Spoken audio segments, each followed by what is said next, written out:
Madam Speaker, to ask the Honourable Minister of Public Infrastructure and Land Transport, Minister of Foreign Affairs, Regional Integration and International Trade, whether in regard to the Victoria Urban Terminal, he will state, A, if the lease agreement for the 5.25 arpents, therefore, has been signed, indicating the annual lease rental, B, the interim arrangements that will be made for the passengers of Metro Express pending the coming into operation thereof, and C, whether in the light of the costs involved, feeder buses will be provided free of charge to and from the urban terminal.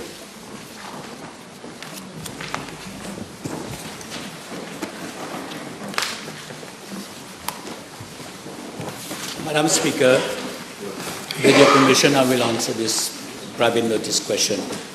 Madam Speaker, I have had the opportunity in many occasions to explain to the House the rationale behind the decision of government to implement the urban terminal projects in reply to several PQs on urban terminals and the Metro Express project. The urban terminal project is a major component of the regeneration of the urban landscape in Mauritius along the corridor from Port Louis to Cupip, with the forthcoming operation of the Metro Express project. Mauritius needed an affordable new mass transit system along with a network of modern integrated urban terminals comprising parking facilities, food court, office space, commercial space, dedicated hawker areas, and green spaces. The urban terminals will normally provide the following facilities: a modern and visually aesthetic bus terminal of an extent with enough bus bays to ensure a modern and efficient transportation network. Office space, a hawker area to accommodate hawkers in a secured, controlled space which will benefit from the flow of passengers. Parking facilities, a pedestrian link esplanade to link the terminal with the Metro Express terminal, green space, a taxi stand, and commercial spaces and other amenities. The Victoria Urban Terminal will also include the restoration of the ex-NTA building, which is a listed building under the National Heritage Fund Act. The whole project will involve private investment to the tune of 1.9 billion, after which 350 million rupees, Madam Speaker, will go to the restoration of the listed stone building. The project will have numerous economic benefits, such as creation of employment, generation of trade and improvement of infrastructure in general. It will also have social impacts, such as impact that is a new facility for 1,000 hawkers, 616 buses operating along the 46 bus route, 100,000 commuters and 50 taxis currently operating at the Victoria Terminal. Following discussions with various stakeholders and authorities concerned about the best model to be adopted for the implementation of the urban terminals, Government agreed that for the most appropriate model would be a lease model, as in the cases of hotel, industrial, and other large-scale projects. The urban terminals will be implemented on a design, finance, build, operate, and maintain basis. The lease will be for a 60-year period and may be considered for renewal under such terms and conditions as may be decided with the government. Madam Speaker, following approval of Cabinet, my ministry invited proposal through a request for proposal exercise on the 19th of December 2016. The closing date was 15th February 2017. Some 20 companies expressed their interest to submit proposals for the project. However, by closing date, 6 of the interested companies formed a consortium comprising the following companies and submitted a common proposal: General Construction Limited, IBL, Inodis, Promotion and Development Limited, Rosil Transport Bus Service Limited, Transinvest Construction Limited, and Transinvest Construction is the leading company in the consortium. An evaluation team comprising the representatives of the relevant ministries, including the Ministry of Finance, the Ministry of Housing and Lands, my ministry, City Council of Port Louis, among others, they did an evaluation exercise. And following an evaluation of the proposal received, it was considered that it was in conformity with the requirements of the RFP. The consortium was notified of the acceptance of their proposal. Subsequently, with a view to making the project financially viable, the consortium made a request that consideration be given by government for a series of incentives, especially given that around 70% of the land is being earmarked for public and recreational purposes such as bus terminal, taxi stand, overhead bridge, green spaces, amongst others. An interministerial committee was set up to look into the incentives that could be given, and it was accordingly agreed to provide the following fiscal incentives and support to all terminals. That is, to apply the Smart City incentive. The following fiscal incentives provided under the Smart City scheme will be provided to the promoters of all urban terminals. First, an 8-year corporate tax holiday on income generated from development and sale, rental and management of removable property. Second, exemption of the value-added tax on capital goods, building, structure, plant, machinery or equipment for the first 8 years. And third, exemption of custom duty on imports of material, machinery, equipment, and other inputs for the development and construction of the terminal, including on furniture in semi-knocked down from a condition that at least 20% local value addition is incorporated therein. Point of order. My question is specifically about the lease, and it is the lease will be signed in a few days' time. It's not going back to 2016, and all the information that provided for, we already know. Well, usually, Honourable Leader of Opposition, I give 15 minutes to the Honourable Minister to give his reply, and I'll give you 15 minutes also for your questions. Now, if he takes additional time, then surely I will have to act. But I'll ask the Honourable Minister also to be precise.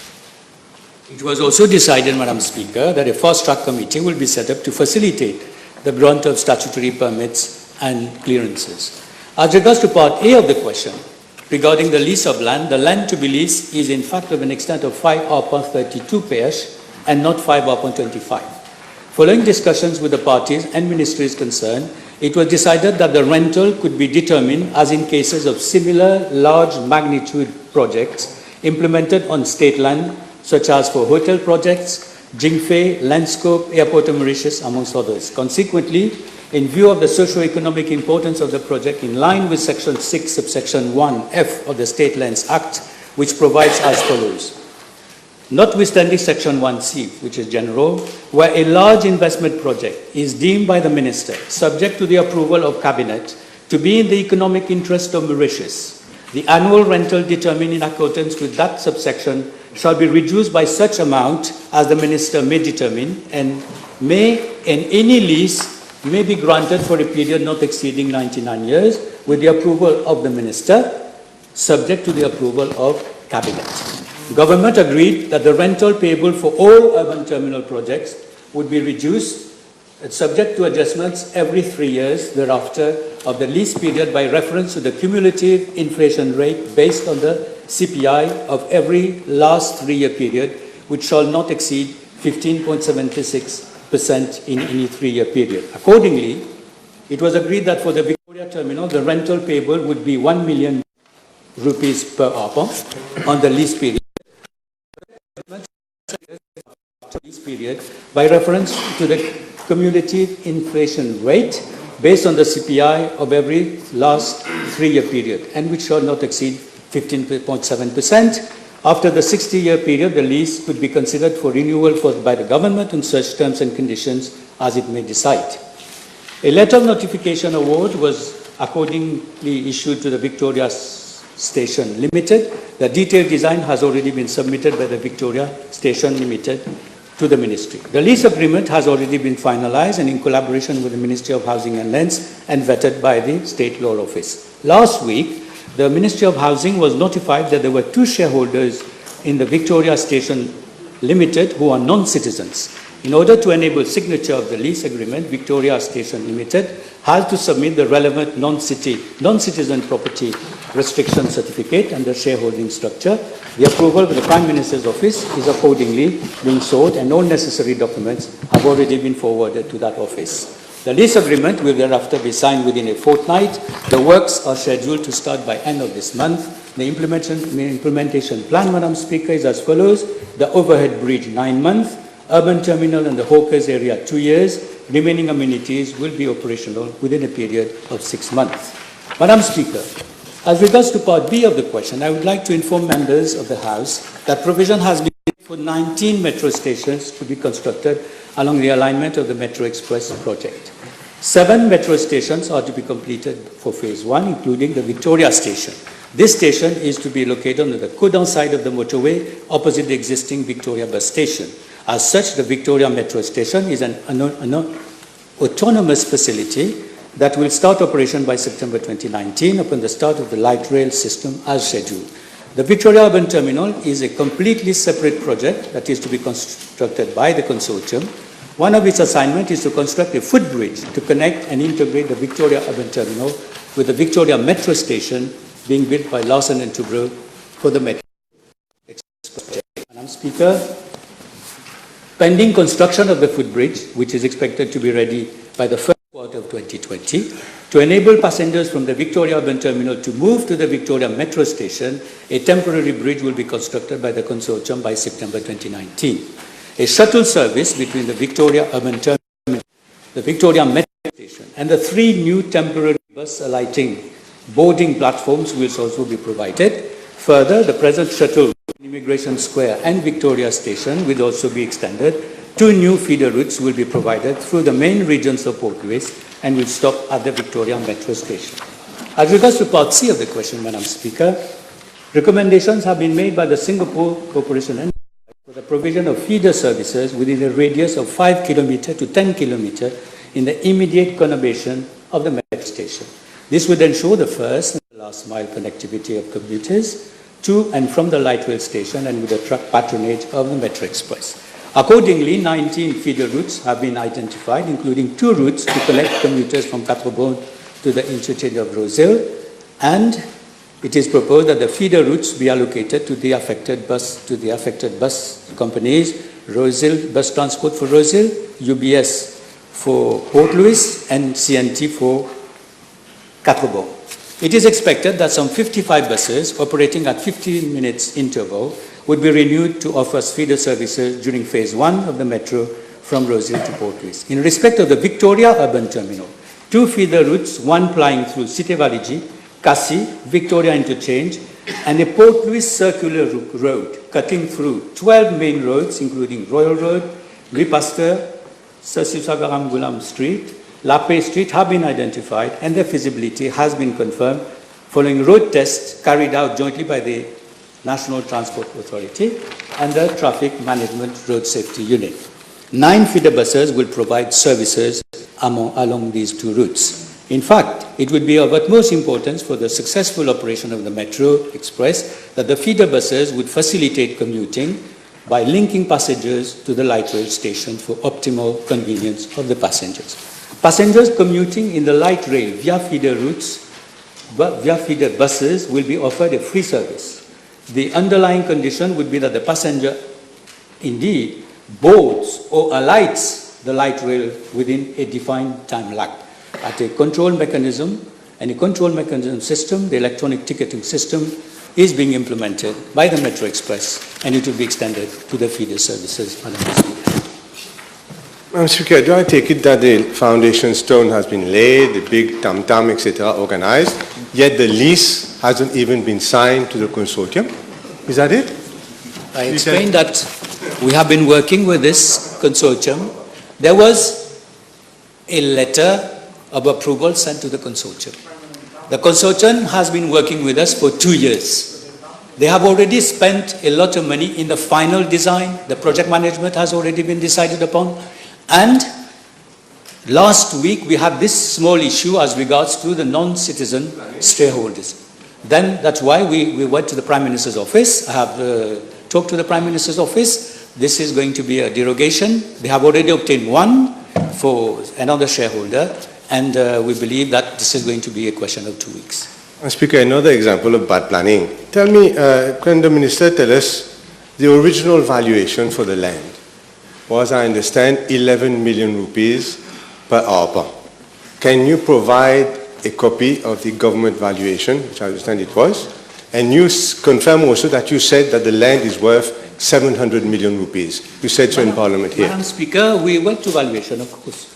We went to valuation, we get the valuation. But I would like to explain that this project, when we see the amount of investment, the fact that government is not spending any funds the fact that we are addressing so many issues, it falls squarely under the precinct of this State Land Act. And I would like to say one thing.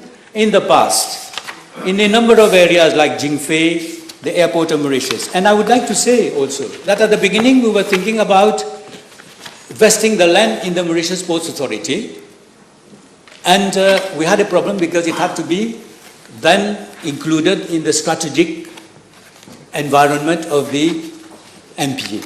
Now the MPA is renting land on the other side of the road, and to almost the same companies, and the leases are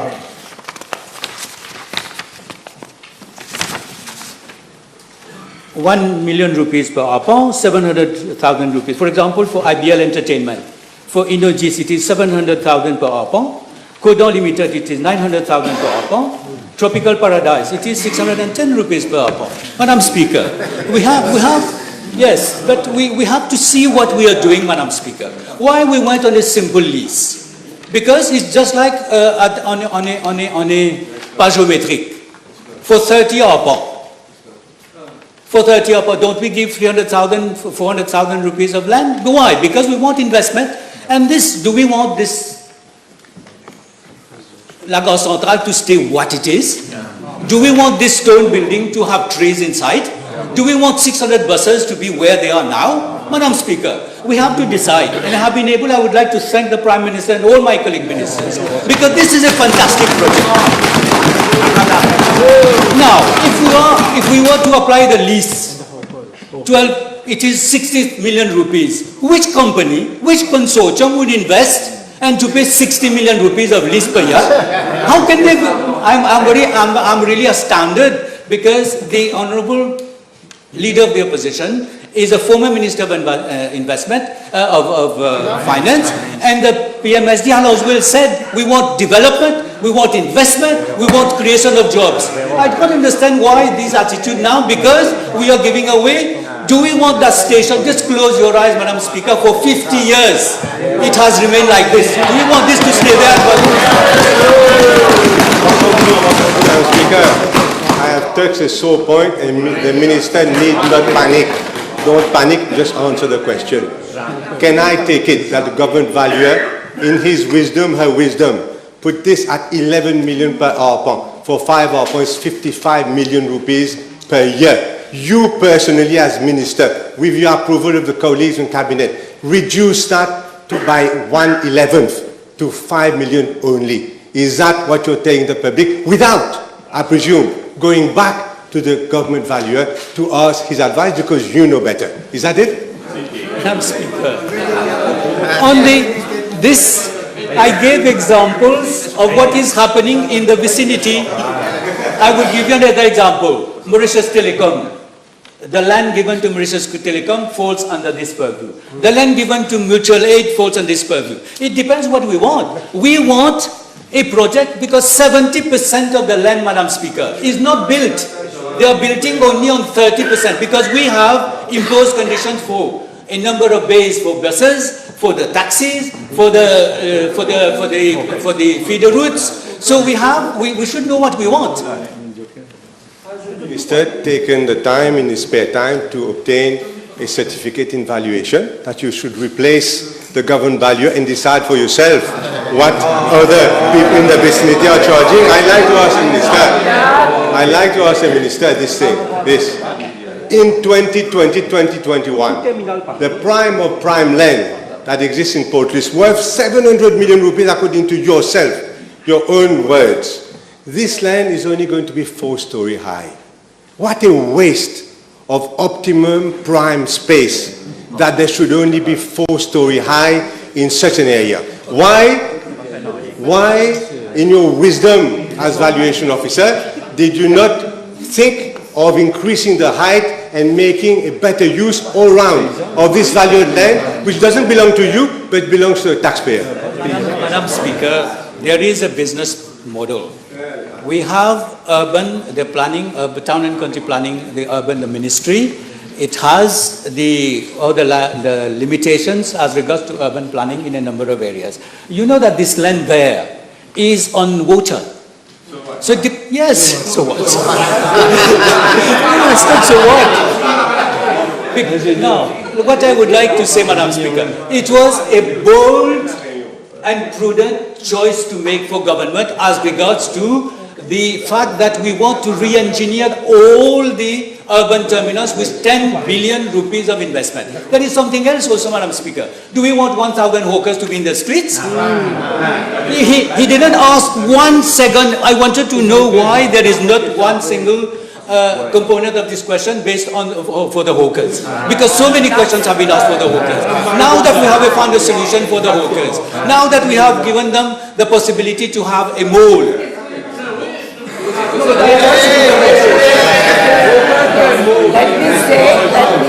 let me say that I'll be fair. If he is providing information which he thinks is important and he's taking in time, I'll be fair and I'll give you additional time. Madam Speaker, exactly. This is not the 1st of May. Madam Speaker, I'd like to ask, so the Honourable Minister decided by himself the value of the land. I'd like to ask the Honourable Minister that this is not a hotel. This, as the government has said itself, is a public-private partnership. Do you want me to quote you and the Prime Minister? I don't need to. However, through some colorable device, you have avoided the Public Partnership Act entirely, which would have forced you to go to the Central Tender Board. In fact, we have been working on this. We went to the PPU. And he said that as regards to the view that the project does not involve a procurement exercise. This is for the PPU. No, but listen. But it's a simple lease of land for an urban development. In fact, they could have just asked, just like any company is asking for land for Pargeometric or elsewhere, to start the development process. We came with a request for proposal. We did the evaluation. We went to cabinet because we wanted cabinet approval at all given point in time.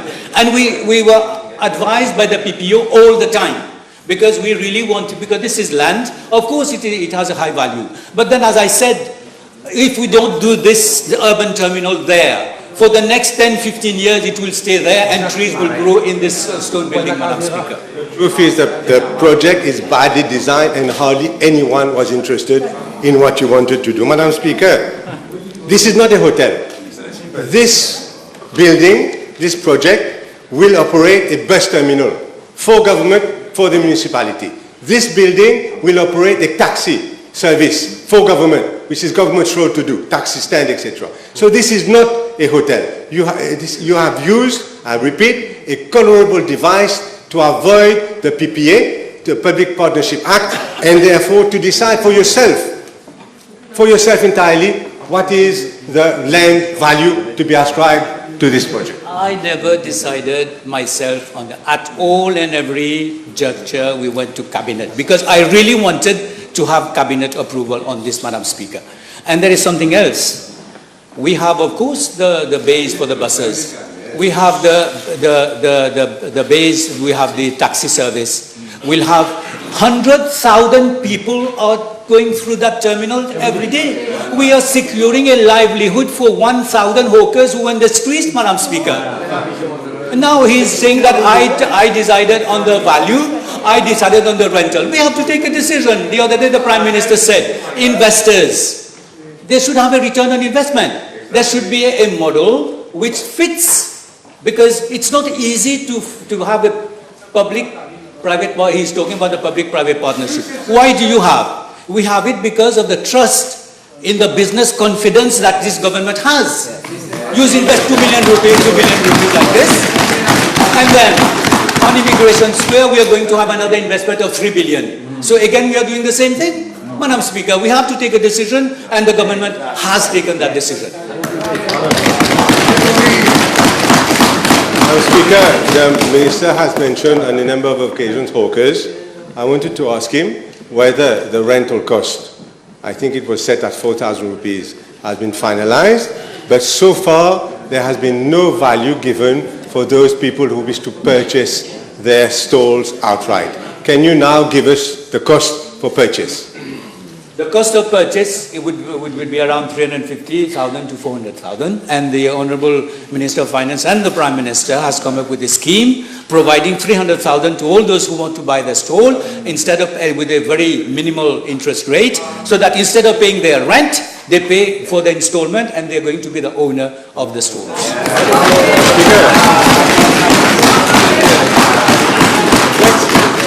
Let's see if they want to pay 400,000 rupees. Even that is not finalized, although the agreements have been signed. I'd like to ask Honourable Minister now about this. There were supposed to be 2 urban terminals in Port Louis. I understand the immigration square now is not on for quite a while. Will not be on because UNESCO. So how will people move? Those people coming from the north, how will they move now to this Metro Express terminal? I would like to thank the Honourable Leader of the Opposition for this. We have a shuttle.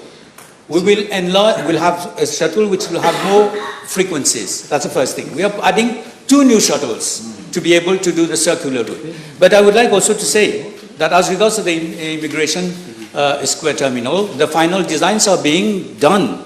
And we are just waiting for the 2 experts from UNESCO to do the VIS, which is the Visual Impact Assessment, and the Heritage Impact Assessment. The terms of reference has already been drafted, have already been sent to Paris. We are waiting. We already have a list of those experts, and as soon as the UNESCO gives us the green light, we are going to have the 2 VIH and the VIA and the HIA, and we will be able to, we are going to move fast on the Immigration Square Terminal as well, Madam Speaker. Speaker, bad planning again. We have, instead of 19 stations, we only have 18 stations. I'd like to ask the Honourable Minister, now this question of parking. We know that the point of the Metro Express was to take traffic off the road.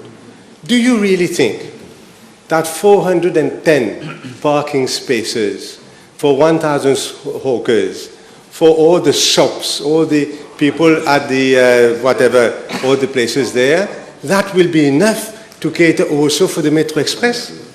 Madam Speaker, about planning, you know what we are doing?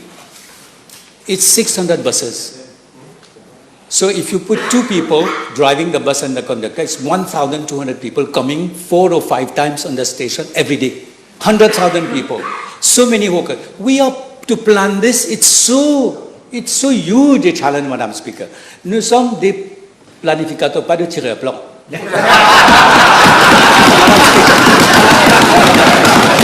Now, let me answer the other question. As regards to the number of parking, the idea, in fact, is that we reduce the cars coming into the city and increase the ridership of the metro. This is the purpose. So, we are adding 400 new parkings because all the parkings are going to be the same. The question remains, Madam Speaker, that the whole point of constructing an urban terminal is to provide taxi service, bus service and parking, and here the Minister is agreeing that there will be no parking at all for the Metro Express because it's already full.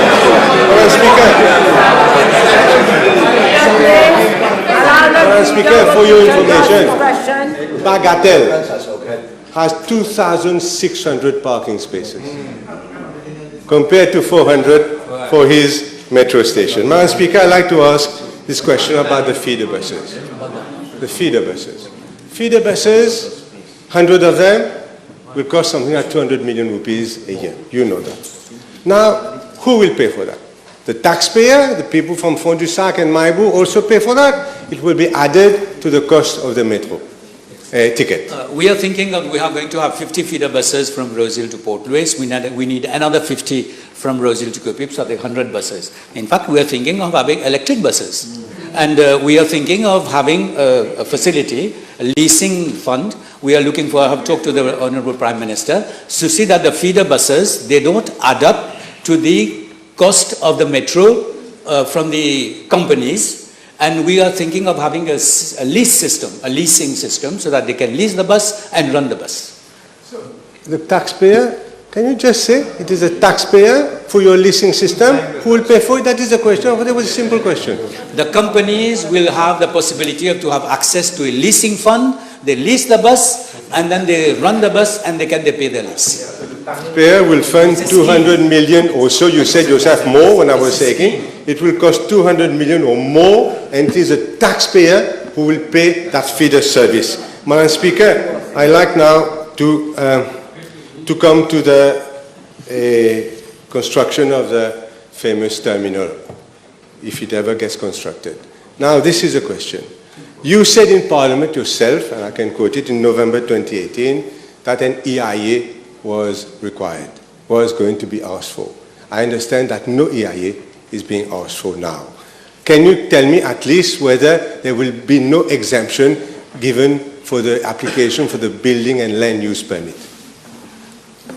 As for the EIA, I have to really confirm, because one of the conditions is that they are provided with all the clearances and they have all the permits and they go through all the procedures.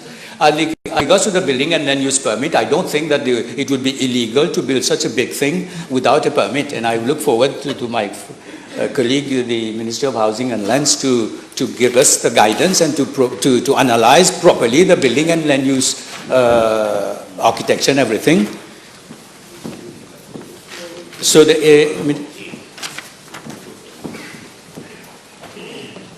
okay, according to the Environment Protection Act, bus terminals are exempted. But I think that because of the languages, we will talk to the consortium to see to it that mitigating measures are taken. The question is whether there will be an EIA, not mitigation measures, whether you are asking for EIA, as you committed here in Parliament, and whether there will be no exemption from the BLUP. That is what I'm asking. No exemption from the BLUP. Okay? According to the law, the EIA is not required. But we will request the consortium to abide by all the conditions that are needed, and mitigating conditions, because this is a place where all necessary consideration should be given to protection measures. One last question, perhaps my colleagues may wish to ask. In November 2018, the bus toll was doubled for Port Louis only, meaning that now 5 million rupees will accrue to this consortium via the municipality of Port Louis for bus users. This is the same amount as you're charging for the lease of the land. Can you confirm that the bus toll was doubled in Port Louis only, and it was so that income would be generated for the consortium? No, I think that the buses, they already pay this sum today to the municipality. And let me say one thing.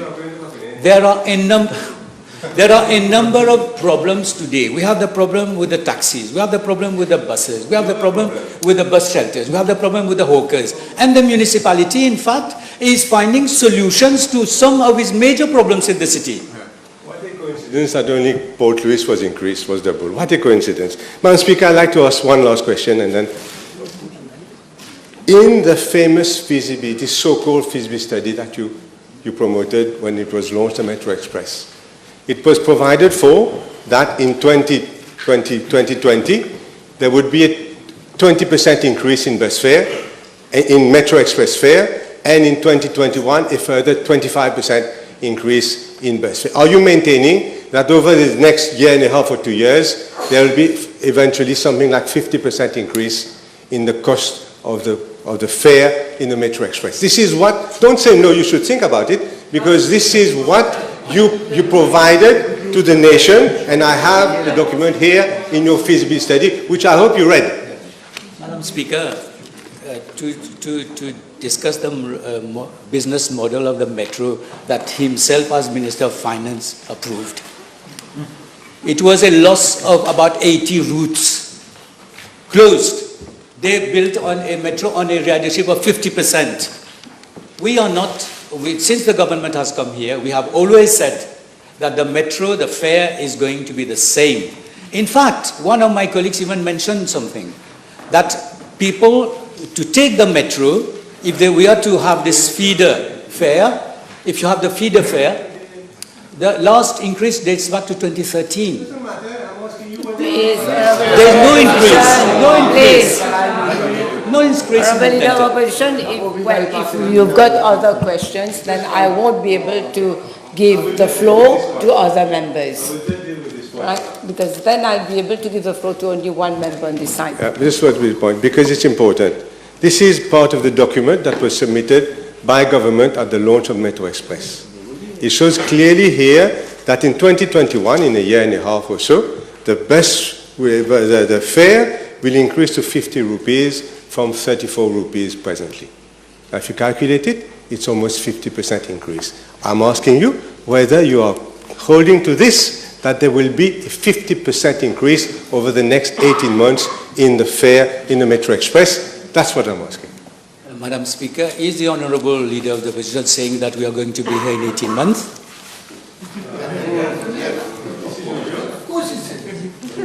This is what you are saying. But we have said that there will be no increase. You have said, and this is going on Hansard, that there will be no increase in Metro Express fare over the next 2 years. Is that what you're saying? I have always said there will be no increase with the advent of the metro when we start. We know that the metro will take time. For the service from Cupip to Port Louis, it will take another two years. So how can we increase on one segment while the other segment is being built? So I can say that up and until the metro is running from Cupip, that we cannot consider any increase in fares. I want to be very clear, Madam Speaker. I want to be very clear. Whilst one segment is running and the other segment is being built, how can we increase the fare? It will be a very, I would say, absurd decision. So it would not be it would be an unwise decision, Madam Speaker. So when the metro is built and it is running as it should run from Cupip to Port Louis, then we will, after some time, we will consider how things are going to evolve. But that would take another 2 years. Yes. Honourable Bhagwan, you had a question.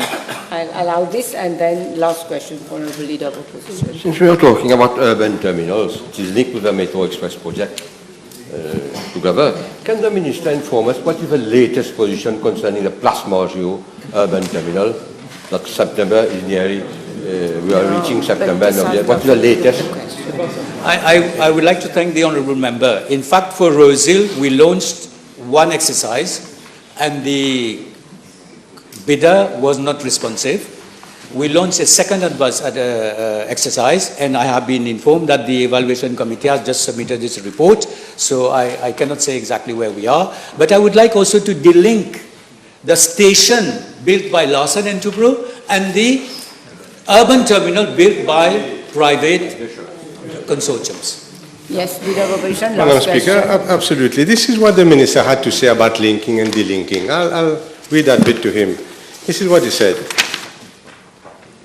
August 2016, May 2018. In the wake of the Metro Express project, the need for modern, safe, secure and integrated urban terminals has become imperative. So it cannot be delinked because it is linked by definition. Madam Speaker, I'd like to ask the Honourable Minister this question.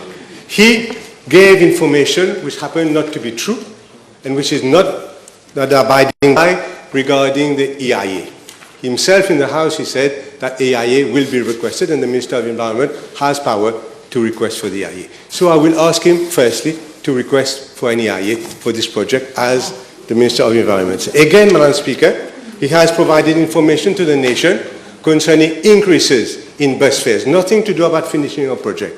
2018, 2019, again, that information appears to have been inaccurate. Now, how much of what you're telling us is inaccurate, we have no idea. But I would at least ask the Honourable Minister to ensure that these two things are clarified quickly. I will certainly do that, Madam Speaker. I personally, and I'm sure my colleague Minister of Environment, will consider that such a massive project in that vicinity would require all the environment mitigating measures. As regards to the figures, I have said the first leg of the metro, the first segment, is going to be to be completed in September. The other one is going to be submitted in 2 years, Madam Speaker. Then we will reconsider, and because we have worked on scenarios. The lowest scenario is 30% of ridership from the buses.